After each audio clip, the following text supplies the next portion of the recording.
Donc voilà, pour terminer sur cette trilogie, donc on a exploré déjà en long, en large et en travers, et avant de passer à la seconde trilogie en cours, on va parler d'un tout petit élément, parce qu'il y avait une petite parenthèse dont on a parlé en off et qui paraissait important, puisqu'il y a quand même une phrase, une citation qu'on retient depuis le début, qui était l'origine finalement dans le premier, qui a été réutilisée dans les autres épisodes, mais de manière forcément beaucoup moins intéressante, voire on est quasiment sur des dévoiements dans le deuxième et dans le troisième, dans une certaine mesure, qui est la vie trouve toujours un chemin. Alors on voulait revenir un petit peu dessus, parce qu'il y avait cette idée que dans Jurassic World, justement, on part vraiment complètement à côté, on s'en l'éloigne, on détaillera un petit peu plus après ce qu'il en est. C'est la question, donc la vie trouve toujours un chemin, c'est vrai que l'interprétation qu'on pourrait prendre à la base, pour revenir là-dessus, et je pense que tu vas me compléter de manière bien plus érudite que moi, mais moi c'est vrai que je l'entendais dans un premier temps comme cette idée du lien avec la question de la théorie de l'évolution de Darwin, qui est de dire finalement c'est pas simplement le fait que les bébés, les dinosaures dans le premier puissent faire des bébés, puissent se reproduire, qui fait que la vie trouve toujours un chemin, parce que la survie, l'instinct de conservation fait que ça passe toutes les barrières. La vie ne franchit pas toutes les barrières. Tout ce passage-là où Ian Malcolm d'ailleurs l'explique sur la question des barrières qui ont été passées, qui ont été dépassées. Et ça ramène pour moi effectivement, et tu vas revenir un peu dessus, sur la question du mythe de Prométhée, qui est de dire finalement la nature, ou appelons Dieu, comme tu parlais de Dieu aussi tout à l'heure en off, a ce plan, et finalement ce plan est contrecarré par quelque chose, comme dans le mythe de Prométhée, là où l'homme essaie de se mettre à hauteur de Dieu et à s'octroyer le pouvoir de Dieu. Finalement, à terme, il sera puni. La nature, finalement, quand elle a prévu quelque chose, si l'homme introduit quelque chose qui n'est plus en adéquation avec le milieu dans lequel il est, et ben effectivement, la nature va nécessairement le détruire. Alors, je pense que tu vas rebondir un petit peu plus précisément là-dessus. C'est ça. Tout à fait ça. C'est en gros, en fait, imaginez en gros que quand Malcolm dit par exemple l'homme détruit Dieu en créant les dinosaures, c'est parce qu'en fait Dieu représente en fait le cycle de la vie, l'écosystème dans sa globalité, et qu'en fait en ayant créé de façon artificielle des dinosaures, il va à l'encontre justement de l'évolution du vivant. C'est ce que je disais dans la première partie consacrée à Jurassic Park. Et justement, la vie trouve toujours un chemin. Ce que disait Malcolm, c'est que, en fait, l'homme se croit capable justement de donner la vie, de contrôler la nature comme bon lui semble, et l'amener vers quelque chose qui semble juste pour lui, ou même pour l'environnement. Mais en réalité, si la nature se rend compte que ce qu'il crée va à l'encontre de tout ce système, elle n'aura aucun scrupule à justement le balayer, en fait. Dans le premier, quand Malcolm dit la vie trouve toujours un chemin, c'est pas uniquement sur les dinosaures justement qui vont se reproduire. C'est la nature. Si elle arrive à incorporer nos créations à son vivant, elle le fera, mais ça va à l'encontre de comment l'évolution doit aller. Elle n'aura aucun scrupule jusqu'à l'éliminer, en fait, tout simplement. Et c'est pour ça que c'est important de le préciser, parce que dans le bouquin, c'est beaucoup plus expliqué. Dans le film, Spielberg n'a repris la phrase telle quelle. Après, libre à vous de l'interpréter comme vous le voulez. Vous pouvez juste la prendre dans le sens basique, qui est que la vie trouve toujours un chemin, dans le sens en fait, tout être vivant trouvera sa place dans notre écosystème, peu importe ses origines. En l'occurrence, les dinosaures de InGen, ce ne sont pas des vrais dinosaures, ce sont des êtres génétiquement fabriqués. Donc, tout être vivant pourra trouver sa place dans notre écosystème. Vous pouvez le prendre comme ça. C'est d'ailleurs comme ça que les suites ont interprété le propos. C'est pourquoi les suites, John Hammond par exemple dans le 2 dit la vie trouvera un chemin en parlant des dinosaures de Sorna. C'est dans le sens basique de la phrase, c'est-à-dire tout être vivant va, quoi qu'il arrive, en fait, arriver à trouver sa place dans notre monde, dans notre écosystème. Or, la phrase dans le premier Jurassic Park et dans les bouquins, parce que dans le bouquin Crichton étoffe beaucoup plus sa manière de penser, la manière de penser de Malcolm, c'est que la vie trouve toujours un chemin, c'est justement ce que je disais, cet ordre naturel des choses qui va en fait toujours ramener un équilibre dans le tout du vivant, en fait. Et que si un être vivant vient contrecarrer justement cette évolution-là, la nature va tôt ou tard justement l'éliminer. C'est pour ça que dans le premier, c'est important qu'on ne dise pas que les dinosaures ont une quelconque possibilité de pallier leur carence en lysine. C'est parce que, ok, ils ont réussi à se reproduire, mais rien ne dit qu'un autre élément va justement les empêcher de pouvoir perdurer sur le long terme. Et en l'occurrence, cette carence dans le premier, encore une fois, je parle juste du premier, je sais que le monde perdu a contourné cette phrase en disant « Ah ben ils ont réussi à trouver de la nourriture, donc voilà, le problème est réglé ». et s'ils trouvent pas de quoi se nourrir avec de la nourriture riche en lysine, ils finiront par mourir dans leurs 40, comme l'explique Ray Arnold dans le premier. Et si c'est pas ce problème-là, ça sera sûrement un autre, parce que justement, ce sont des êtres instables créés génétiquement par les humains qui croient donner la vie, mais qui en réalité de la vie fiable, je veux dire, mais qui en réalité l'homme justement pour revenir à ce mythe de Prométhée, de Frankenstein et tout, c'est qu'il se croit capable de donner la vie, sauf qu'en réalité le cycle naturel des choses le surpasse quoi qu'il arrive, et ses créations ne valent rien, on va dire, dans l'évolution du vivant. Spielberg avait déjà ça en fond chez Spielberg de toute façon, puisque déjà d'un point de vue métafilmique, on avait parlé de ça, hein, mais le fait que Spielberg s'approprie le numérique justement au début dans Jurassic Park pour le coup, donc au milieu des années 90, il y avait quelque chose du mythe propméthéen, de prendre quelque chose dont on allait forcément se servir de manière outrancière à terme, et que ça allait devenir une mauvaise utilisation, qu'on allait aller à l'encontre de la prudence, servir de manière imprudente de ces trucs-là, et à terme de les galvauder, etc.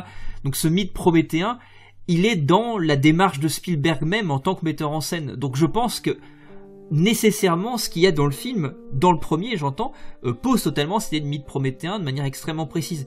Le fait est que comme il a fallu faire des suites dans la foulée de ça, évidemment le fait de pouvoir l'interpréter d'une autre manière permettait de justifier de manière philosophique une suite, voilà, l'existence d'une suite, qui au demeurant moi je trouve pas ça totalement inintéressant, puisque j'avais dit au tout début, mais Jurassic Park pour moi ça reste aussi dans une certaine mesure un film d'horreur, et je crois que j'avais déjà dit sur la chaîne à plusieurs reprises pour le film d'horreur.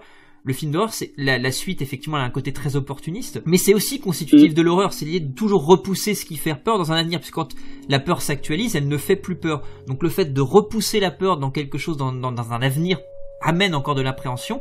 Et j'avais dit plusieurs fois, mais l'appréhension est la somme de toutes les peurs. Donc c'est aussi constitutif de l'horreur, mais effectivement, là, il faut pas non plus se leurrer. Il y a quelque chose de évidemment opportuniste. Et finalement, cette citation-là, qui a quelque chose qui peut être interprété de plusieurs manières, permet aisément de justifier l'existence d'une suite, et de plusieurs suites d'ailleurs. La suite existe dans notre imaginaire, après pour le coup, elle est tout là, donc finalement il n'y a pas forcément besoin de l'actualiser concrètement. Après évidemment, comme tu dis, ça peut très bien marcher, bon peut-être qu'on en parlera un jour, mais Massacre à la tronçonneuse et Massacre à la tronçonneuse 2, il y a effectivement un retravail du motif, on travaille sur un autre pied, c'est même un contre-pied, on travaille sur une alternative caustique à l'original, etc. Donc effectivement les meilleures suites fonctionnent comme ça. Effectivement le problème se pose pour la saga Jurassic Park, pour y revenir, parce que il n'y a pas forcément de remise en question ou de retravail sur les motifs des origines. Ce sera le cas pour moi de Fallen Kingdom, mais on en parlera, qui pour moi est vraiment un contre-pied. Fallen Kingdom renoue, en fait, se sert, on y reviendra plus en détail, mais justement il se sert de tous ces détails qui ont été laissés dans les épisodes 2, 3 et 4, principalement 2 et 4, pour essayer de ramener de la cohérence vers le propos du premier, parce que moi je vous le dis sincèrement, la saga, pour moi, elle a dévié totalement de son propos d'origine, et là on va revenir sur Jurassic World, mais Jurassic World, il va encore plus loin dans la déconstruction de la phrase, de la philosophie de pensée du premier Jurassic Park. Je suis désolé, je le dis juste, petite parenthèse, je sais qu'il y en a certains qui adorent Jurassic World. Mon but n'est pas de vous imposer mon avis, n'est pas de vous dégoûter du film, mais personnellement, j'ai des choses sur le cœur à dire sur ce film, et c'est un film que j'ai beaucoup apprécié à sa sortie, mais avec le recul, je ne peux plus lui pardonner certaines choses.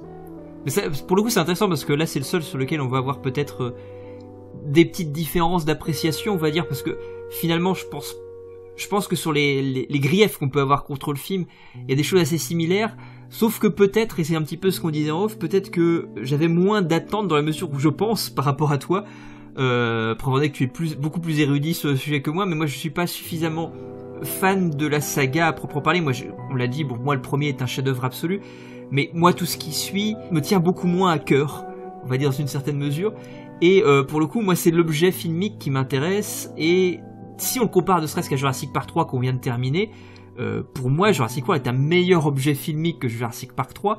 Par contre, évidemment, en termes d'écriture, mais ça je pense qu'on va y revenir très vite, le problème étant que Colin Trevorrow, on le verra, et pour moi c'est le même problème qu'il y a c'est le problème fondamental de Fallen Kingdom, alors que j'adore Fallen Kingdom, c'est que Colin Trevorrow est un très mauvais scénariste, il faut quand même le poser dans un premier temps. Par contre, en termes de mise en image, je trouve qu'il y a 2-3 trucs qui sont plutôt intéressants, quand même c'est glané ça et là dans le cinéma de genre. On reparlera d'Aliens, ce certain nombre de Cameron, qui, je pense, donne la meilleure séquence du film. Effectivement, elle est pas de lui, mais elle est assez fun à regarder. Donc on va revenir un petit peu là-dessus de toute façon en détail. Mais peut-être que dans un premier temps, on parlait de ça un petit peu ça en off. Est-ce que tu aurais 2-3 petits éléments de genèse quant à Jurassic World avant qu'on passe justement à l'analyse du film dans son détail, dans son corps, si je puis dire?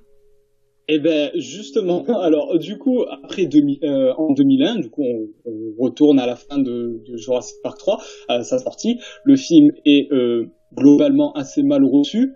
Le film fait nettement moins de recettes que les deux premiers, ce qui était déjà le cas de Jurassic Park 2 par rapport à Jurassic Park 1, mais là on est encore baissé. Mais malgré ça, Universal n'est pas contre l'idée de faire un quatrième film. Et d'ailleurs, la fin de Jurassic Park 3, toute bâclée qu'elle puisse être, elle insinuait quand même qu'il y ait une suite avec ces pteranodons qui volent vers l'horizon.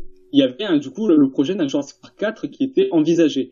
Sauf que là, la réception de Jurassic Park 3 étant assez sévère, les fans ne sont pas satisfaits du tout et le grand public en règle générale ne porte pas ce film dans leur cœur.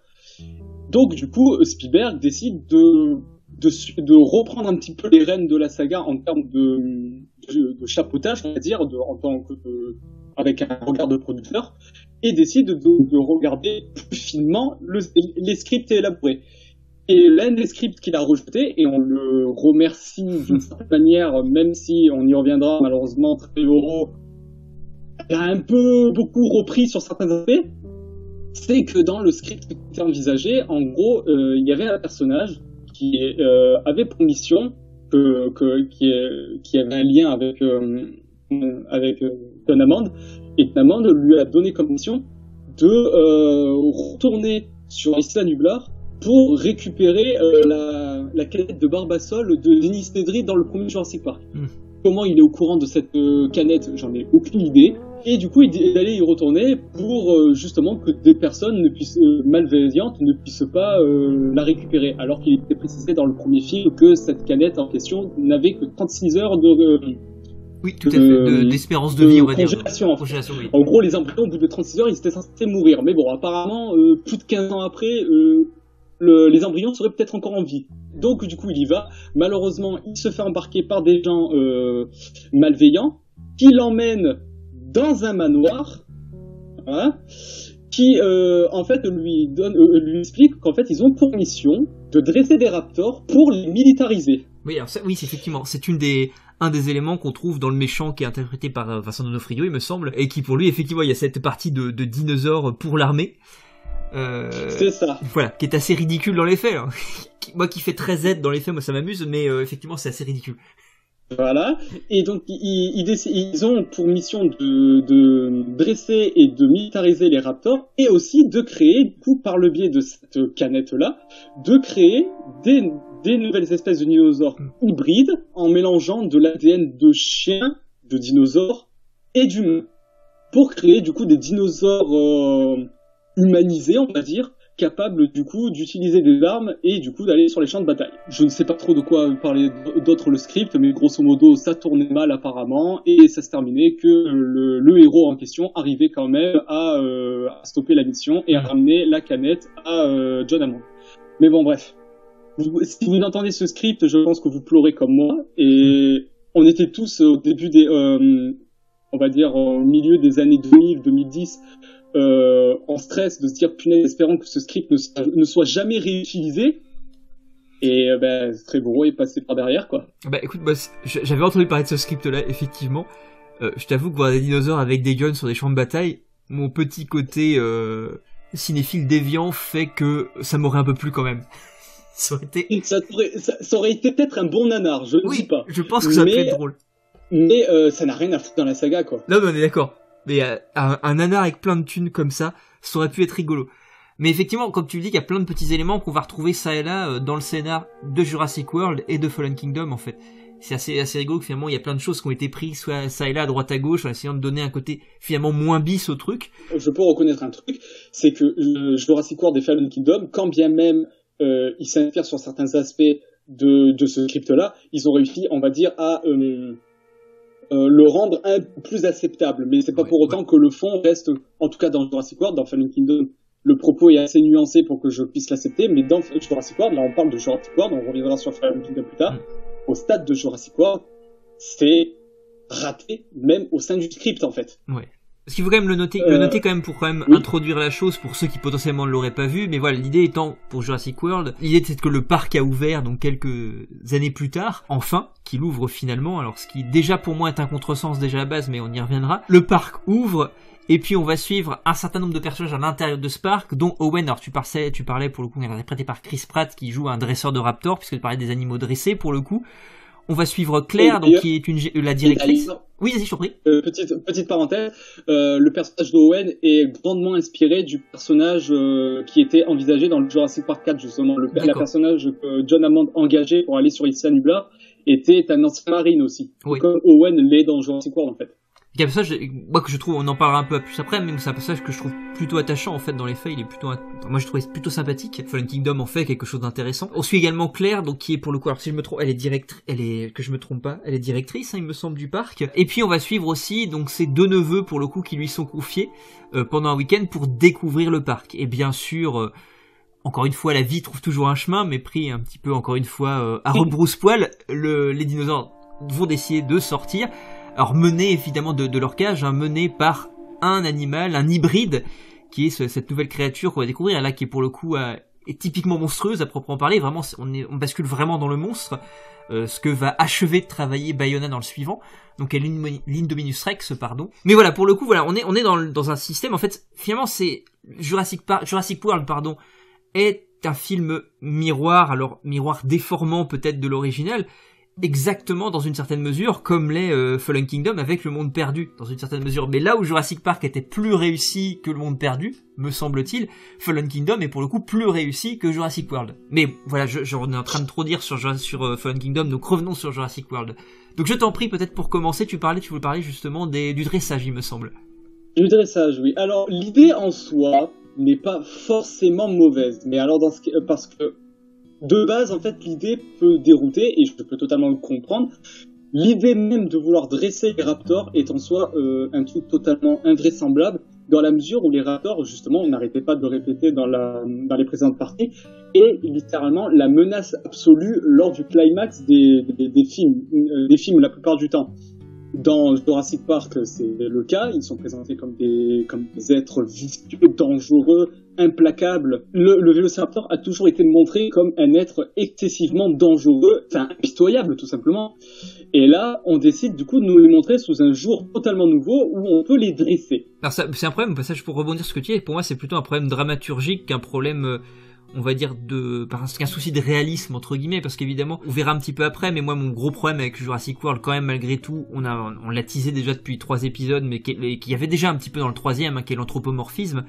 Moi pour le coup c'est un souci vraiment dramaturgique, parce que effectivement comme tu le dis, c'était la menace ultime, c'est ce monstre qui arrivait après cette créature, pardon, cet animal, je crois, parce que monstre c'est oui, animal, on y reviendra sur les monstres. Voilà, c'est l'animal qui arrive, le prédateur qui arrive après le T-Rex, qui était déjà une menace conséquente.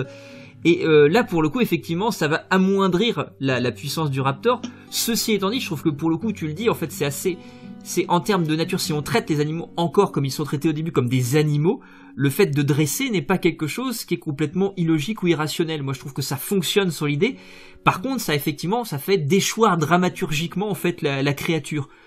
Bon, après le problème effectivement c'est que il y a une contradiction rapide qui se fait dans le film, c'est-à-dire que dans un premier temps on pose ce truc de dressage parce que c'est logique dans le cadre de la relation de l'homme à l'animal. Le problème c'est qu'à la fin on tombe dans l'anthropomorphisme, donc finalement ils sont plus traités comme des animaux, et ça c'est problématique, ça crée une contradiction. Non, mais c'est surtout que, comme je dis, ok, c'est un problème dramaturgique sur le principe, mais dans la mesure où si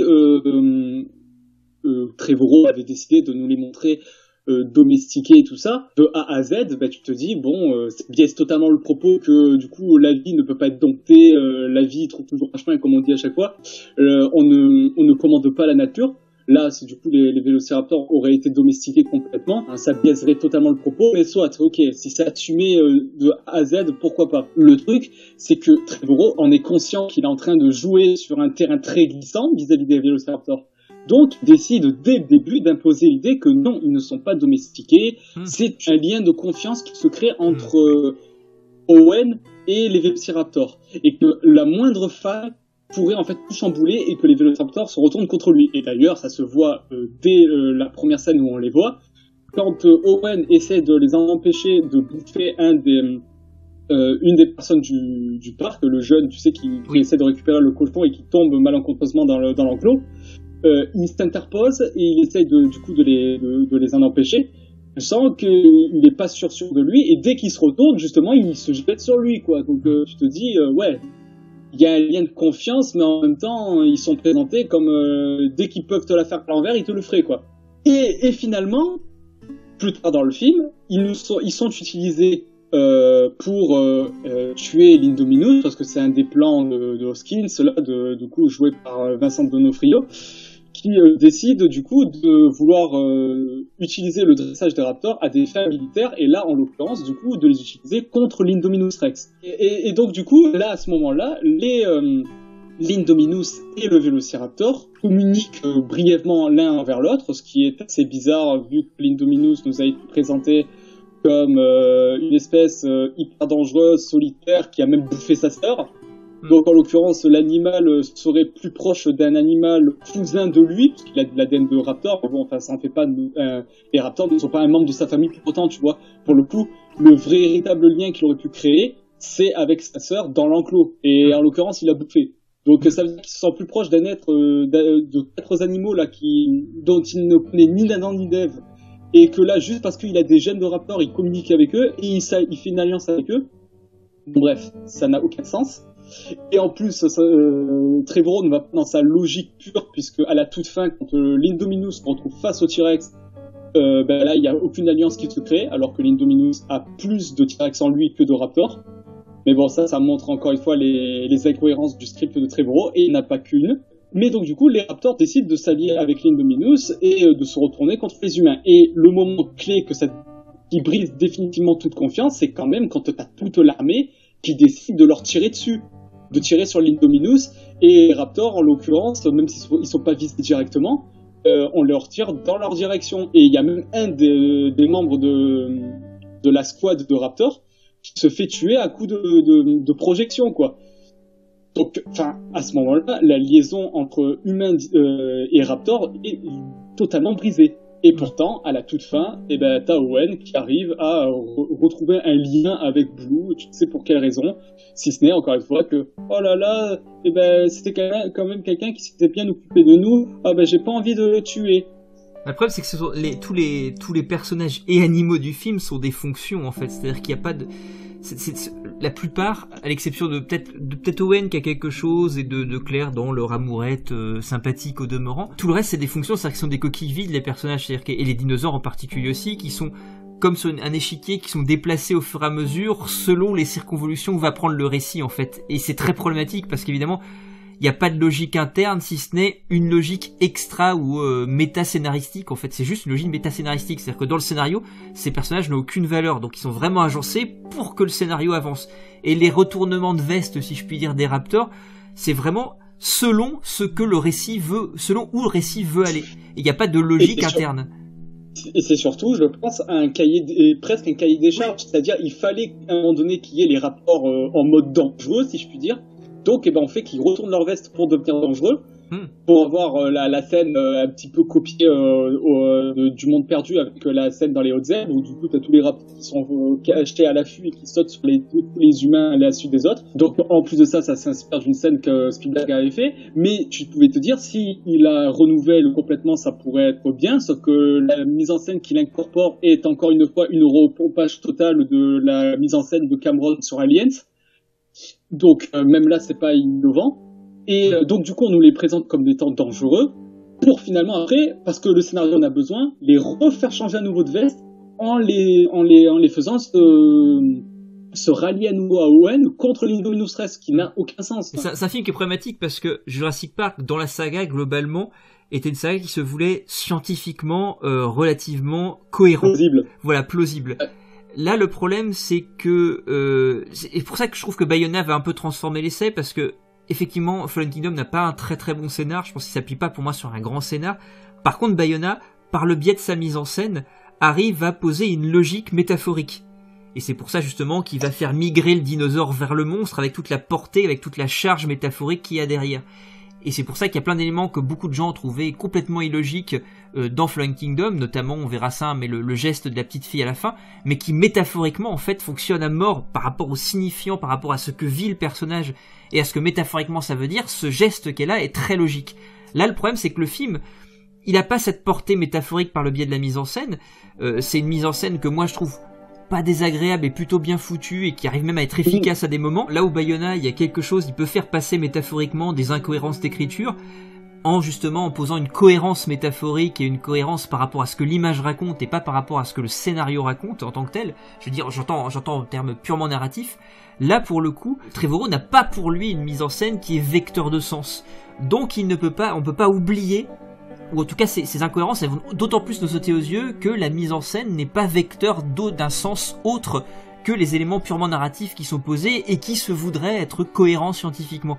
Et là, effectivement, toutes les incohérences scientifiques, elles sautent aux yeux à ce moment-là. Parce que moi, je suis pas un partisan de la cohérence absolue dans les films. Mais c'est surtout que quand les gens disent des incohérences, parce qu'on y reviendra sur Fallen Kingdom, mais tu étayeras sûrement ton propos vis-à-vis que tu trouves que le scénario est très mauvais. Moi, je le trouve efficace. On va dire dans l'absolu, et je trouve pour le coup que Trevorrow, si on doit lui sortir, on va dire, une qualité, il a une écriture nettement plus efficace dans Fallen Kingdom que dans Jurassic World. Oui, je pense par contre, oui. Il a une ligne directrice claire, et il sait où il va, il sait ce qu'il veut dire, et même le script en lui-même, pour le coup, est plus cohérent vis-à-vis de Jurassic Park que ne l'était Jurassic World, montrant que d'une certaine manière, Trevorrow apprend de ses erreurs, tout de même, faut quand même le signaler.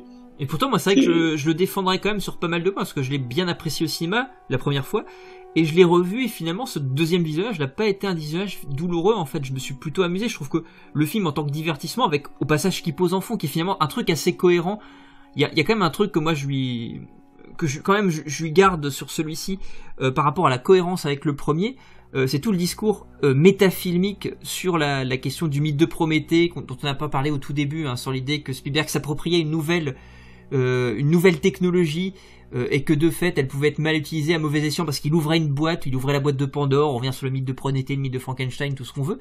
Là il y a un petit peu quand même ce discours sur ce qui est posé au début. Alors c'est manié de manière extrêmement frontale, un peu basique, un peu bébête, mais n'empêche que ça c'est à peu près cohérent sur cette idée qu'on pose au début, qui va justifier l'existence de l'Indominus Rex et donc du travail sur les hybrides, qui est de dire finalement plus rien n'impressionne les gens. D'ailleurs il y a 2-3 séquences qui sont plus rigolotes quand le T-Rex apparaît pour la première fois.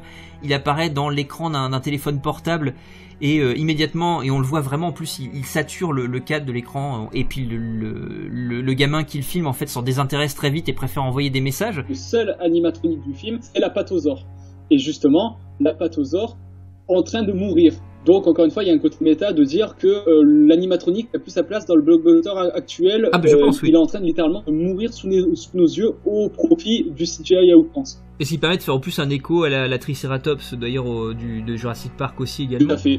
Mais moi je trouve quand même ici, il me semble que les raptors aussi, quand ils sont enserrés dans leur sorte de muselière, si je puis dire aussi, il y a quelques animatroniques à ce moment-là quand il y a des plans très serrés dessus. Mais globalement, et c'est le problème, les CGI, c'est-à-dire que ce que dit Trevorrow, ce qui me semble dire en tout cas, ou ce que j'interprète au vu de sa mise en scène, du constat qu'il fait sur les effets spéciaux et leur évolution, ce qui est quand même problématique, mais je pense qu'il en est conscient, c'est que finalement ces effets numériques CGI font tout de suite d'autant plus datés que quand moi j'ai revu à peu près à la même période Jurassic Park au cinéma en salle, la version 3D il me semble, le film a nettement moins vieilli que Jurassic World, même par rapport à là où on est maintenant en fait, donc très proche. Donc c'est quand même problématique, mais en même temps je pense, il me semble en tout cas dans ce que j'ai pu interpréter, que Trevorrow dans son discours métafilmique fait paraître cet élément-là. Et c'est pour moi ce qu'il y a de cohérent pour revenir à cette question du mythe de Prométhée et de l'homme dépassé par sa création, comme nous sommes dépassés par nos effets spéciaux au point de les banaliser. Ce discours-là est cohérent. Voilà, moi c'est ce que je lui trouve d'intéressant, cette idée sur l'industrie du divertissement globalement. Je trouve que c'est pas inintéressant cet élément-là. Et c'est assez bien traité dans la première partie du film qui pour moi est la plus réussie, c'est-à-dire la découverte du parc. Toute nostalgique qu'elle est, toute doudou qu'elle soit, et que de fait elle me caresse dans le sens du poil parce que finalement ce parc on voulait le voir fonctionner. Et je trouve que cette première partie, cet acte d'exposition est plutôt bien foutu à ce niveau-là parce qu'il te donne mine de rien ce que t'es venu voir en voulant voir Jurassic World. Après, pour moi, les éléments problématiques arrivent après. Sauf que justement, est-ce que ce que tu avais envie de voir, c'était ce qu'il fallait voir? Alors ça, on est parfaitement d'accord. Est-ce que voir un parc ouvert était, si on suit la logique de Jurassic Park, était une bonne chose. Moi aussi, quand je l'ai vu à sa sortie, j'en avais les étoiles plein les yeux. En même temps, c'était une époque où j'étais beaucoup plus jeune, j'avais beaucoup moins de recul sur ce que je voyais. Ma connaissance, même en termes de cinéma, elle était nettement plus restreinte. Et j'avais pas lu les romans de Crichton, en l'occurrence aussi. Donc j'avais pas en plus tout le bagage crichtonien, si je puis dire, en moi, qui me permet de prendre du recul vis-à-vis du support d'origine et donc de mieux cerner qui avait pu être fait dans les origines de la saga et qui a été progressivement justement dévié. C'est pour ça justement que je disais que Le Monde Perdu a baissé dans mon estime. C'est qu'après avoir lu les livres, je ne peux plus me dire que c'est une suite excellente à l'original, alors que non, il ne l'est pas. Et Jurassic World, en l'occurrence, lui, c'est même plus qu'il dévie, il fait carrément un virage à 180 degrés, quoi. Il retourne littéralement au stade premier de Jurassic Park. C'est-à-dire que Jurassic Park, comme je disais, il commence sur une phase d'émerveillement total avec le brachiosaure. Quand vous voyez le brachiosaure, vous avez les étoiles plein les yeux. Vous êtes en admiration, vous vous dites ça y est, le rêve de voir les dinosaures est enfin accompli. Plus le film avance, plus justement ce rêve s'efface progressivement. Et c'est ce que je disais dans le podcast du premier, à la fin, à la séquence finale, quand tous les personnages font le deuil du parc, le spectateur aussi est censé faire le deuil de ce parc. Il est censé ne plus avoir d'émerveillement. Vous pouvez avoir de l'émerveillement vis-à-vis du film quand vous le revisionnez. Le film peut continuer de vous faire rêver. Mais vous n'êtes plus censé, vous êtes censé vous dire que s'il y a une suite, on ne peut plus jouer la carte du merveilleux, parce que le merveilleux a été déconstruit et détérioré progressivement au sein du premier film. Et d'ailleurs, Spielberg en était totalement conscient avec Le Monde Perdu, en l'occurrence. Si je dois lui donner encore une qualité au Monde Perdu. Le Monde Perdu, jamais il ne joue la carte du merveilleux. La seule scène où il la joue, c'est lors de la scène des stégosaures, et même elle finit par dégénérer, puisque dès que Sarah a essayé de s'approcher du bébé stégosaure, il y a les parents qui rappliquent et qui essaient de la buter. Il n'y a plus du tout cette once de magie, parce que justement, Spielberg, pour le coup, en termes de continuité dramatique, il savait qu'il ne pouvait plus jouer la carte du merveilleux. Là, Jurassic World, en plus Jurassic World, il faut le dire, c'est qu'il a été vendu comme étant, grosso modo, une suite directe à l'original, qui renie quasiment les événements du 2 et du 3. C'est d'ailleurs pour ça qu'on ne nous parle jamais des ptéranodons qui se sont évadés dans Jurassic Park 3. On nous parle jamais de l'existence de Sorna. On nous met aucun contexte. Non, ce film peut être vu comme un quatrième film, mais peut totalement être une sorte de reboot qui se colle directement au deuxième. C'est un soft reboot, oui, c'est typiquement un soft reboot. Oui, ce qu'on appelle, oui, c'est ça, c'est un soft reboot, littéralement. D'ailleurs, les synopsis de l'époque disaient littéralement 22 ans après la catastrophe de Jurassic Park, le parc a pu ouvrir sous le nom de Jurassic Park, blablabla. Enfin, littéralement, on oubliait tous les événements du 2 et du 3. Ce qui est quand même assez regrettable, d'autant plus quand tu te rends compte que Trevorrow ne se gêne pas à plusieurs reprises de jouer justement sur la fibre nostalgique des fans qui aiment le 2 et le 3. C'est-à-dire, en gros, on renie le 2 et le 3 parce qu'on sait que ce sont des films qui ont potentiellement posé problème pour une partie de la communauté, mais en même temps, pour ne pas trop, on va dire, se détacher de tous les fans, on va dire, on va continuer quand même à faire des références au 2 et au 3 pour que eux aussi ils aient en gros leur petite pick-up de fibre nostalgique, quoi. Si on était positif, on dirait que c'est un film de compromis. Si on est plus négatif et pessimiste, on dirait que c'est un film opportuniste. C'est-à-dire qu'effectivement on est entre les deux. Pour moi, c'est un film mercantile, carrément. Ouais, mais je suis d'accord, quand tu parlais du merveilleux tout à l'heure, hein, le merveilleux, faut être conscient quand on le voit, et moi j'en étais conscient assez vite en le voyant, que c'est du merveilleux qui est taylorisé quand même. On n'est pas sur un merveilleux au sens où l'était le premier face à l'émerveillement, face au premier brachiosaure. C'est-à-dire que là, on a un rêve qui est beaucoup plus taylorisé, qui est beaucoup plus dans un cadre, qui est très doudou, encore une fois, qui est mis dans quelque chose. C'est une boîte de jeu, une boîte dans laquelle on a un dinosaure qu'on n'a pas envie de sortir. Que ce soit Jurassic Park 2 ou Jurassic Park 4, en l'occurrence, peu importe du coup dans quel timeline vous voulez installer ce film, ça ne fonctionne pas. C'est-à-dire que si vous enchaînez Jurassic Park et Jurassic World, si vous suivez la logique thématique, dramatique, scénaristique de Jurassic Park, il est impossible que vous soyez impliqué dans Jurassic World. Et même si vous prenez donc Jurassic World comme étant la suite du Jurassic Park directement, ou encore plus si vous prenez en compte le 2 et le 3, parce que si vous prenez en compte le 2 et le 3, vous allez dire mais attends, mais sort ce parc, quoi? John Hammond a voulu réaliser son rêve, faire un parc avant de donner on va dire les pleins pouvoirs à un nouveau PDG qui sort de nulle part, qui lui aurait nous dit dans ce film qu'apparemment avant de mourir lui aurait dit de refaire un parc. Peu importe la timeline, comment vous la prenez, c'est-à-dire que ça ne marche pas du tout si vous prenez en compte le 2 et le 3, parce que ça va à l'encontre totale de tout le discours que Hammond disait dans le 2, qui disait que maintenant on lui laisse tranquille sur Sorna, la vie trouvera un chemin, encore une fois, et ça ne marche même pas à la fin du premier, parce qu'à la fin du premier, justement, Hammond fait le deuil de son projet. Il a compris qu'il a fait une erreur. Oui, non, mais c'est vrai qu'il y a plein de choses qui sont extrêmement problématiques. C'est comme tu dis, hein, c'est du point de vue de la mythologie, en fait, et de tout ce qui a été instauré en amont. Effectivement, le film n'a pas beaucoup de sens. Alors moi, pareil, pour sa défense, j'aurais tendance que je vais me faire l'avocat du diable ou l'avocat du film, parce que pour le coup, moi, c'est un film que j'apprécie quand même.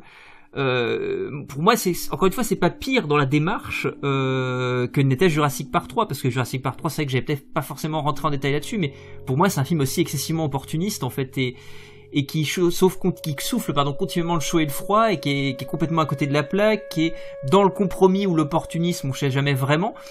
Et là où Jurassic Park 3, justement, pour moi, à l'exception de quelques séquences, comme tu disais tout à l'heure, n'assurait même pas le minimum syndical en termes d'efficacité. Je parle vraiment à l'échelle d'un produit filmique plutôt que d'une œuvre filmique, pour essayer, parce que moi je pense qu'il y a des produits qui sont intéressants aussi à regarder. Et en tant que produit, moi je trouve que pour le coup Jurassic World arrive à fonctionner beaucoup mieux et à être beaucoup plus efficace, et en plus je trouve encore une fois à servir ce métadiscours qui est pas inintéressant. Alors bien sûr, au-delà de ça, cette idée de compromission, d'essayer de jouer l'opportunisme aussi, ou le mercantilisme comme tu le disais, il y a aussi beaucoup de fanservice qui parfois est gênant. Ça alterne entre des phases de fanservice qui sont finalement cohérents avec la situation dans laquelle, je pense à la découverte des lunettes de Timmy dans l'ancien centre du parc, que je trouve être celle qui passe le mieux visuellement. Après, il y a d'autres séquences, on l'avait dit, qui étaient pompées sur Aliens, qui est la séquence du commando qui se fait massacrer par l'Indominus. Il y a la séquence de la volière que je trouve plutôt cool, qui ramène un peu de violence quand même dans une saga dans laquelle qui avait été complètement expurgée de violence, notamment par le 3e, avec notamment ce meurtre complètement gratuit. Enfin, ce meurtre, pardon, j'utilise le mot meurtre, c'est un animal, donc ce dégommage complètement gratuit de la babysitter, qui pour moi c'est tellement pathétique cette mort. Alors moi je la trouve je suis désolé. Moi je la trouve extrêmement drôle parce qu'elle mérite d'être sadique et complètement gratuite, et moi ça m'a amusé parce que j'aime les meurtres. Justement, et tu le dis, elle est totalement gratuite et oui, elle apporte rien au film. Ah non. En plus, on va pas parler de la réaction des jeunes qui préfèrent regarder leur babysitter crever sous leurs yeux plutôt que d'aller se réfugier. Ça, ce n'est qu'un détail. Cette mort, pourquoi autant d'acharnement sur un personnage dont on se fout?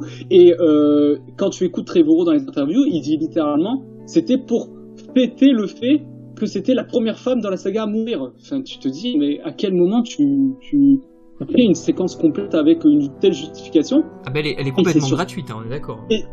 Et c'est surtout que, pour le coup, c'est la seule mort de la saga totalement gratuite, que ce soit scénaristiquement, thématiquement, dramaturgiquement, il n'y a rien qui justifie cette séquence. Dans tous les Jurassic Park, il y a beaucoup de gens qui ont reproché, notamment à Fallen Kingdom, qu'il n'y avait que des morts entre guillemets méritées. Il n'y avait pas de mort, on va dire, d'innocents. Il y a quand même la mort de Benjamin Lockwood, qui au passage d'ailleurs est tué par un humain, ce qui veut tout dire, je pense, en termes de thématique. Bien sûr. Et c'est surtout que toutes les morts de la saga avaient tout un sens thématique ou scénaristique. Je ne vais pas revenir sur toutes les morts, mais revoyez-vous le film. Il y a toujours une justification dans l'intrigue de pourquoi ce personnage meurt à tel moment. Dans Jurassic World, cette mort n'apporte strictement rien, et c'est de l'acharnement sur un personnage qui ne mérite pas. Pour en plus après nous faire la mort d'Hoskins totalement bâclée hors champ avec juste une petite giclette de sang sur la vitre.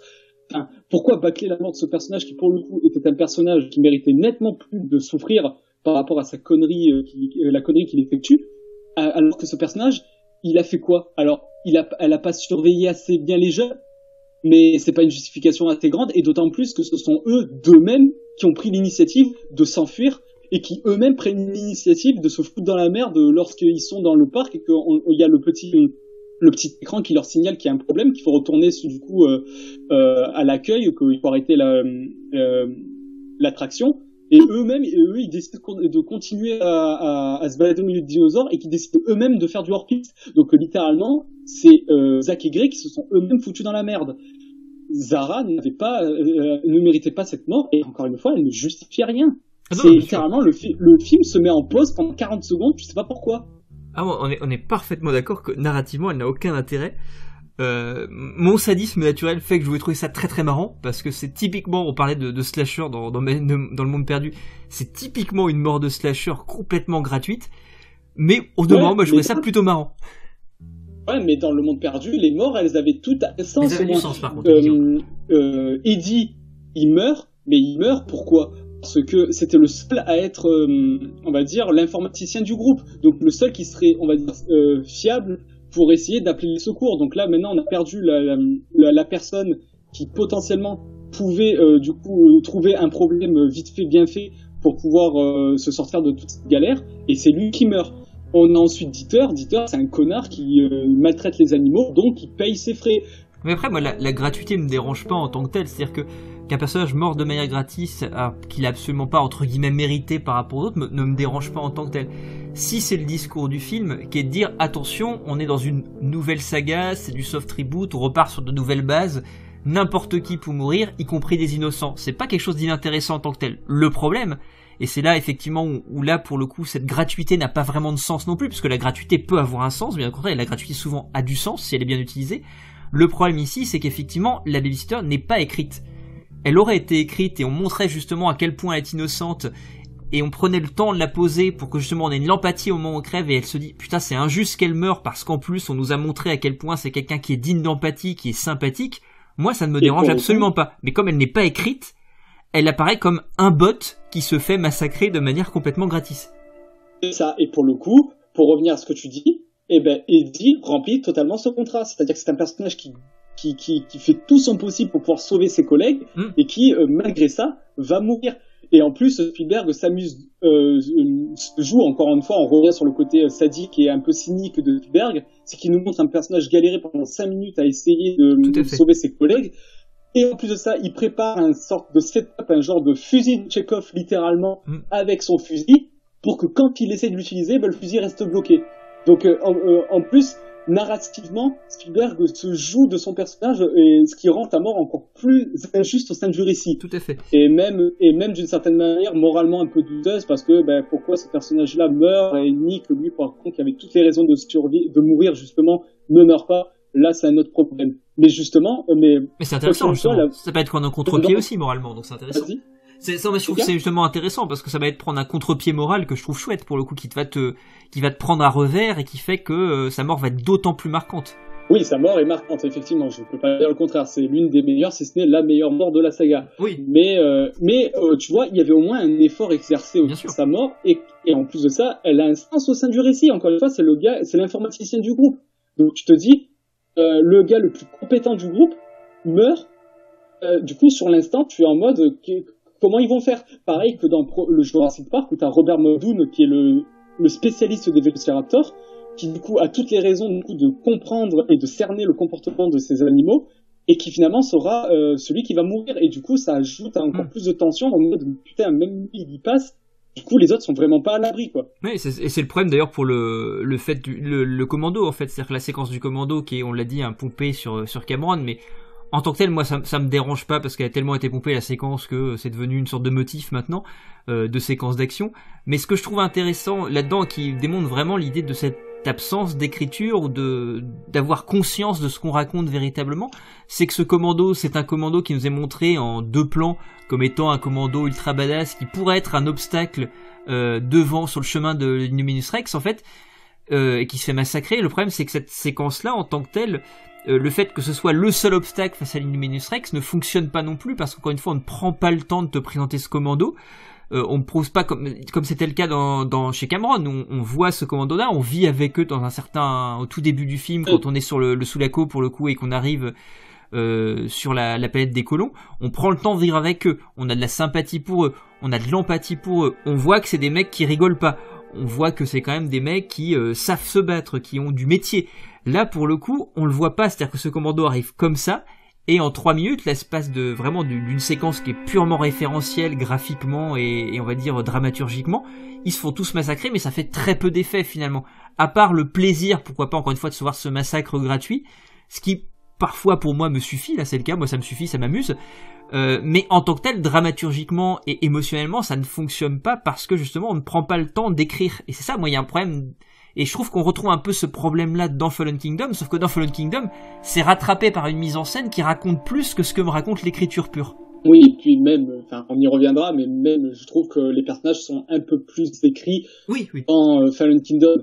Là, dans Jurassic World, enfin, j'ai envie de dire, ils font le taf. Ils sont pas catastrophiques, ils sont pas... C'est les personnages secondaires qui sont problématiques. Ils sont pas ignobles comme personnages, comme tu dis, Owen, il est relativement sympathique. Même l'évolution de Claire. Oui, bien sûr. Bien que cliché et ayant une finalité totalement absurde avec le coup des talons, ça va, l'évolution en elle-même, elle reste correcte et le personnage est plutôt sympathique en demeurant, donc j'ai pas de problème là-dessus. Non, moi, ce qui me dérange surtout, c'est, comme je te dis, c'est le traitement de la mythologie de la saga. On a parlé du dressage. Dans Jurassic World, on essaye encore de nous faire la carte de l'émerveillement. On montre un parc totalement fini, totalement ouvert, ce qui, encore une fois, brise d'une certaine manière la symbolique que le décor avait dans le premier, qui est que le parc n'était pas fini. Du coup, il y avait encore des branches, du feuillage ici et là dans les installations, montrant que c'est l'homme qui essaye d'imposer ses projets, ses obsessions, ses ambitions, mais la nature essaie quand même toujours de se battre, la vie essaie de trouver son chemin. Du coup, même le décor dans Jurassic Park a raconté quelque chose thématiquement et symboliquement. Là, du coup, le parc il est fini, il est totalement fonctionnel. Les dinosaures n'essayent même pas de se cacher ou quoi. Encore une fois, dans le premier, Spielberg il jouait la carte aussi de l'attente, mais justement parce que au sein du film, ça racontait aussi que les enclos étaient faits de sorte pour qu'ils aient quand même un minimum d'espace pour pouvoir vivre et se sentir un minimum heureux, parce qu'encore une fois, Hammond avait quand même une certaine éthique qui voulait que ces animaux soient heureux. Et encore une fois, Hammond n'était pas quelqu'un de foncièrement mauvais, hein. C'est un personnage qui croyait sincèrement au potentiel d'émerveillement que son projet pouvait créer. Il n'avait pas conscience justement des problèmes éthiques et des problèmes tout simplement naturels que ce parc pouvait engendrer, quoi. Mais justement, dans le premier, du coup, à vouloir faire des espaces spatiaux, en l'occurrence, le problème, c'est que quand les visiteurs passent, en fait, il est possible qu'ils ne voient aucun dinosaure. Et là, dans Jurassic World, ça va à l'encontre de cela. Les dinosaures sont constamment à l'écoute des besoins du parc. Ils sont totalement visibles. Et comme tu traites ça comme étant une qualité vis-à-vis du film par rapport au côté méta, le fait que les gens sont blasés. Mais ça veut dire que même le projet d'émerveillement et tout ça a été accompli à un tel point que les gens ne ressentent plus rien à leur égard. Et donc, du coup, la création des dinosaures dans notre monde est quelque chose de totalement banalisé, quoi. C'est même... Ça justifie quand même l'existence de cette hybridation, en fait. Alors, de manière très simple et très rapide, qui est de dire voilà, les dinosaures n'impressionnent plus, donc on va créer des monstres, sous-entendu, c'est quand même ça l'idée. Moi ça me dérange pas en tant que tel, c'est-à-dire que voir tous ces spectateurs blasés, ça nous renvoie nous aussi à notre propre appréciation du blockbuster de manière générale. D'ailleurs on sort de Jurassic Park en tant que tel. Moi je trouve que ce reflet, ce miroir qui est tendu au spectateur est pas inintéressant. Le problème, pour le coup, qui est problématique, c'est que le film va jamais transcender cette note d'attention. Parce qu'effectivement, s'il te dit, toi, t'es comme les spectateurs qui sont, enfin, les visiteurs du parc dans le film, tu es blasé face aux effets spéciaux, sous-entendu, moi, je vais essayer de te montrer un truc d'autre. Je vais essayer de te montrer autre chose pour te surprendre. Ah oui. Je vais essayer de pas passer par ce biais-là. Essayer de contrecarrer tes attentes. Sauf que le film n'y arrive pas. Non. Et puis, du coup, on n'a pas parlé de la musique, mais la musique, le coup, Giacchino, il fait du très bon boulot en termes objectifs, je parle, hein, son travail musical est très bon et objectivement parlant, il est largement meilleur que ce qu'a fait Don Davis sur Jurassic Park 3. Voilà. On va pas se le cacher. On en avait parlé, je crois.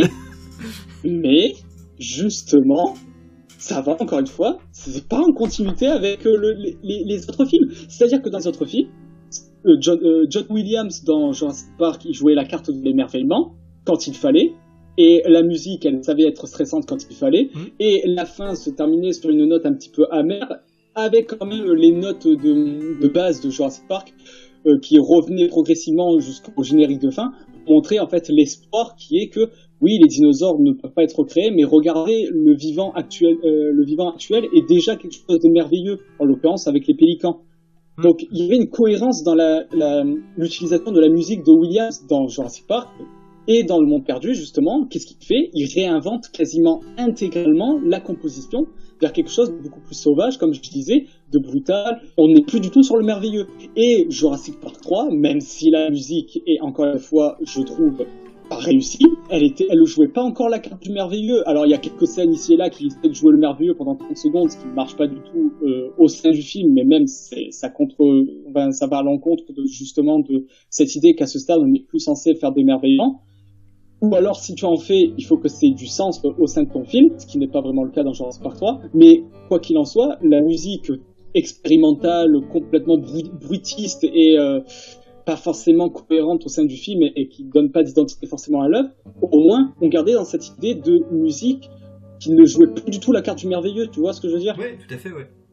Et là, dans Jurassic World, on revient à nouveau, on fait un retour encore une fois de départ sur un truc merveilleux, donc nous, la composition, même si elle est objectivement réussie, je ne peux pas dire le contraire, elle ne suit pas la logique mythologique de la saga, en fait. C'est pour ça que je dis que c'est pour moi un film de compromis, ou encore une fois opportuniste, tout dépend si on voit le verre à moitié vide ou à moitié plein, on va dire ça comme ça. Mais c'est un film qui a le cul entre deux chaises, en fait. C'est-à-dire qu'il a le cul entre, on l'a dit tout à l'heure, cette idée d'être la suite directe de Jurassic Park, donc de nier tout le reste, mais en même temps on peut pas nier tout le reste parce qu'il y a quand même les fans qui sont là, donc va falloir quand même leur faire un petit coup de coude quand même pour leur dire que voilà, on sait que tu aimes la saga et que tu es fan, et en même temps faut plaire au nouveau. Faut essayer de faire avec l'évolution du blockbuster, parce que moi la question que je me pose en voyant Jurassic World aussi, c'est est-ce que finalement c'est pas, et en plus je pense que le film en a conscience, le Jurassic Park, alors malheureusement, je ne sais pas qu'on mérite dans le contexte de blockbuster actuel, tout en sachant que le film pour moi on a conscience quand même de ce truc-là. Et pour le coup, Fallen Kingdom un peu rebrousse le truc et revient à quelque chose d'un peu plus old school. Est-ce que finalement ce film-là et moi je trouve pour le coup, c'est pour ça que je le trouve intéressant, c'est parce que je le trouve finalement très symptomatique, si on le sort vraiment de la mythologie Jurassic Park pure, très symptomatique du blockbuster de notre époque. Moi je trouve, il me semblait qu'il y a un métadiscours là-dessus intéressant. Et pour le coup, ça je peux te le dire, c'est vrai que c'est en termes d'objets filmiques, si tu veux t'amuser à l'analyser, il y a matière.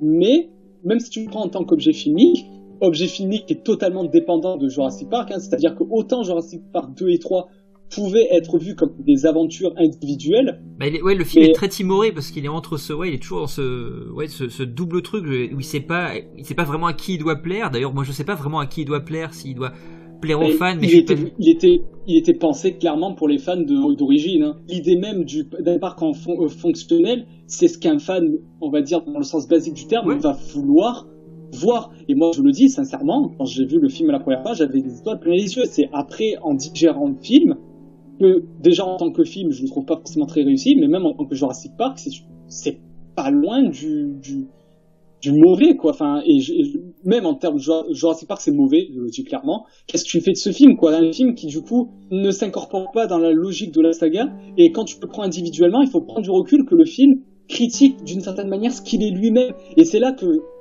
j'en reviens avec le côté méta que tu disais et que j'avais déjà parlé dans le premier le premier podcast consacré à Jurassic Park. C'est que déjà, le côté méta, comme tu le dis, déjà, il ne marche pas comme Jurassic Park, qui est qu'en gros, le message méta de Jurassic Park, c'était une double lecture. C'est-à-dire que tu pouvais voir le film sans jamais avoir conscience qu'il y avait un côté méta. Ah, on est d'accord, ça.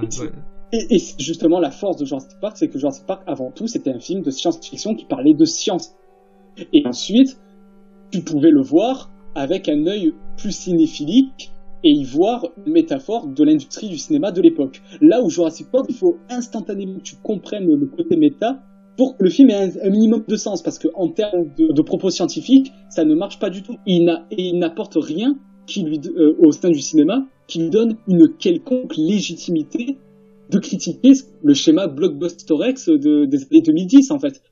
Il s'incorpore totalement dans cette logique. Et même le film en lui-même, en termes de réalisation, de jeu d'acteurs, de péripéties, il n'apporte rien qui légitimise, en fait, cette critique, littéralement, en fait. Le film dénonce ce qu'il fait, en fait. Oui, moi je pense qu'effectivement il y a ce truc-là, il y a cette maladresse ou cette manière finalement d'être aussi pieds et poings liés à un système qui fait qu'il peut en parler mais pas s'en extraire vraiment, parce que finalement il est quand même bloqué dans un carcan qui fait que s'il veut fonctionner, s'il veut plaire à l'un puis à l'autre, bah finalement il est obligé de faire ce que font tous les trucs de son époque, hein, parce que moi je suis un j'ai même, mine de rien, j'ai plus de sympathie pour Jurassic World que pour pour Stranger Things par exemple. Cette idée de ménager continuellement la chèvre et le chou, les vieux et les jeunes, et finalement ça fonctionne pas parce que c'est fait de manière extrêmement mécanique. Et c'est pas la démarche artistique qui va mener à ça, c'est qu'il y a ça qui mène à la potentielle démarche artistique, qui de fait n'est pas artistique puisque c'est mercantile vu qu'on réagit selon des études de marché, faut plaire à soi, à ça aussi, mais aussi à ça, faut pas oublier de plaire à eux aussi. Et ça devient très compliqué. Et c'est pareil pour le combat final qui déjà en termes de lecture au premier degré n'a aucun sens. Le combat, je parle du Vélociraptor qui s'allie avec le T-Rex et tout contre l'Indominus et tout. Oui. Ça n'a scénaristiquement aucun sens. Mais même en termes du coup métafilmiques, du coup ça voudrait dire du coup que c'est Jurassic Park du coup se bat contre l'Indominus Rex, donc en gros le blockbuster moderne. Oui, tout à fait. Ouais. Et donc du coup en fait le T-Rex et le Vélociraptor qui incarnent du coup Jurassic Park prennent le dessus sur l'Indominus, donc sur le cinéma actuel. Et c'est même pas Jurassic Park qui achève, c'est le Mosasaur. Du coup d'une certaine manière, et le Mosasaur qui est une créature purement inventée par Jurassic World. Qui plus est, qu'on a vu préalablement dans le film bouffer un grand requin blanc, ce qui est du coup métaphoriquement, en gros, le blockbuster actuel qui bouffe l'ancien blockbuster, puisque Les Dents de la Mer incarne la naissance du blockbuster. Tout à fait, ouais. Et finalement, du coup, t'as ensuite à la fin le Mosasaur qui bouffe l'Indominus. Donc en gros, c'est le serpent qui se mord la queue. En gros, le blockbuster actuel, à vouloir faire toujours plus, finira par se tout détruire. Ouais. Sauf que, comme je disais, le Mosasaur est une création de Jurassic World. Du coup, ça veut dire littéralement, en fait, Jurassic World est conscient qu'il incarne du coup cet archétype du blockbuster moderne et que, en fait, il s'autodétruit lui-même. En fait, il n'est qu'un produit qui est destiné au fil du temps à être oublié ou à être conspué parce qu'en fait, il n'incarne rien, il n'apporte rien en fait. Mais je trouve ce discours intéressant en fait. Moi, je trouve que le fait qu'il en soit conscient. C'est intéressant sur la théorie, mais en réalité, en prenant en compte que Jurassic World serait un film raté. Il y a une forme d'aveu d'échec, je pense, face au truc. C'est pareil quand t'as le fan qui dit, le fan Laurie, qui est un personnage très sympathique d'ailleurs, qui s'amuse, qui balance parfois quelques phrases un peu cyniques, qui, on va dire, est un petit peu le petit Malcolm du film en fait, il remplace en fait l'absence de Malcolm tout simplement. Et en fait, il porte durant tout le film du coup un t-shirt Jurassic Park. Et dès le début, c'est posé l'idée que mais le premier parc était génial et tout. Grosso modo, en fait, littéralement, en fait, c'est comme si un fan était là en train d'un air blasé à dire mais punaise, là Jurassic World, qu'est-ce qu'il fait là? Nous, Jurassic Park, c'est tellement plus subtil, tellement mieux fait. On n'était pas dans la surenchère. Là, on nous crée des hybrides et tout, parce que. C'est une déclaration d'amour à l'original pour moi. C'est une déclaration d'amour originale. Je pense qu'il y a ce côté où... Mais ça ne marche pas au sein de la mythologie. C'est-à-dire que ça marche en termes métafilmiques, mais le propos de base si tu prends la continuité au sein des films, à quel moment un personnage te dirait que le premier parc était génial? C'est pour ça que quand je te dis que je pense que c'est là vient notre petite différence d'appréciation, c'est que je pense, encore une fois, ne pas être suffisamment fan, ne serait-ce que parce que j'ai pas lu les bouquins entre autres et parce que j'y ai pas été naturellement, mais parce que je pense que pour moi c'est Jurassic Park point. En fait, moi c'est-à-dire qu'on on parle de la saga pour faire une petite synthèse du podcast déjà qu'on a fait. Moi j'ai tendance, peut-être que c'est une mauvaise manière de faire ou c'est une autre manière de penser. Moi je vois chaque Jurassic Park comme des films qui sont pour moi des entités à part entière en fait, qui sont liés effectivement par une pensée, des éléments thématiques, etc. Mais pour moi, quand je les pense et quand je les regarde, d'ailleurs, je les regarde de manière assez random. T'en parlais tout à l'heure, on peut les voir de manière indépendante, comme étant des aventures indépendantes. Moi, j'ai tendance à les voir comme ça. Et donc Jurassic World... Mais Jurassic World, ça marche pas. Jurassic World est trop dépendant de son modèle d'origine. Moi, je trouve pas tant que ça, en fait. Je trouve que le discours sur le blockbuster existe, le métadiscours existe sans Jurassic Park. Et narrativement, si on fait abstraction effectivement du fanservice à outrance qu'il y a, narrativement ça se tient comme étant un film d'aventure, alors encore une fois sans génie, avec plein d'éléments référentiels pris à droite à gauche, d'ailleurs pas qu'à Jurassic Park, tout ça, mais pour moi c'est un film qui peut fonctionner seul, qui peut fonctionner comme une forme de stand-alone en fait, et qui fait que peut-être ce qui fait aussi que le film est pas tant apprécié que ça, mais en même temps il est pas si détesté que ça. Pour avoir lu à droite à gauche un petit peu de l'heure, je revérifiais des choses, il a pas été si détesté que ça. Il faisait partie de la vague de tous ces films de 2015 qui est surfé sur la nostalgie d'une saga passée. Et justement à leur sortie, tout le monde était émerveillé parce que c'était de voir toutes ces sagas qui nous a fait plus ou moins grandir, revenir sur le devant de la scène, de se dire et de jouer beaucoup sur la carte de la nostalgie. Elles ont beaucoup joué sur ça. Bien sûr. Sauf que le problème, c'est que après, il faut voir la cohérence au sein de la mythologie de la saga. C'est-à-dire que c'est bien beau de vouloir rendre hommage à des grands films, sauf qu'il faut peut-être comprendre pourquoi ils étaient des grands films. Ça, on est d'accord. Et là, en l'occurrence, Jurassic World, c'est juste une lettre d'amour, mais qui finalement, une lettre d'amour qui se retourne contre lui-même. Moi, je suis désolé, je regarde avec un regard beaucoup plus approfondi. Je sais que la plupart des fans ne vont pas aller chercher aussi loin dans la réflexion, mais moi, je suis désolé. Moi, quand je vois un film qui me fait le premier parc était génial, tout ça, grosso modo, le premier film était génial, je lui dis, bah oui, je le sais, j'ai pas besoin de toi pour le savoir, en fait. Ah oui, non, je suis parfait. Mais d'ailleurs, je pense qu'effectivement, comme tu disais, Trevor en a totalement conscience. Et puis en plus Trevor, je pense qu'il y a, encore une fois, mais j'insiste vraiment sur ce point-là qui fait que pour moi Trevor n'est pas un bon scénariste. Pour moi c'est une évidence en fait, mais en tant que tel, en tant que film seul, et c'est vrai que moi j'ai tendance, mais très souvent quand je parle de cinéma dans des sagas, moi j'aime bien travailler les films indépendamment. Quand le film se veut être indépendant, c'est-à-dire que tu as pris l'exemple de Massacre à la tronçonneuse 1 et 2, il y a un parti pris clair de peur de vouloir faire deux films radicalement différents. On est d'accord. Mais même là, Massacre à la tronçonneuse 2, justement, partait du principe du coup d'avoir une vision totalement différente de l'original, mais en continuant quand même thématiquement le raisonnement du premier, c'est-à-dire que les deux films se complètent mutuellement et le propos du deux ne contredit pas du tout le premier, bien au contraire. Bien sûr. Et le fait, et aussi les œuvres en fait se font écho de façon miroir.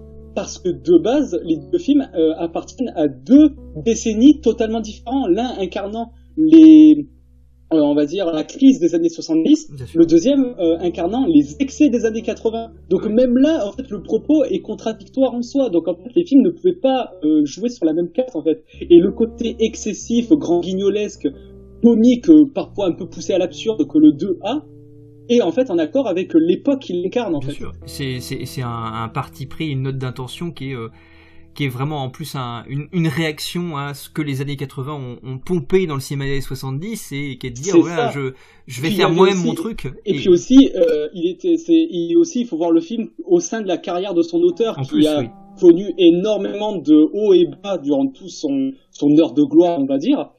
D'ailleurs, Massacre à la tronçonneuse 2 est le dernier grand film entre guillemets, parce que j'ai un peu du mal à dire que c'est un grand film encore aujourd'hui, j'ai des réticences sur certains points, mais c'est une très bonne suite et un très beau objet filmique, et c'est le dernier qu'il a fait, parce que littéralement, vu qu'en plus le public n'a pas suivi,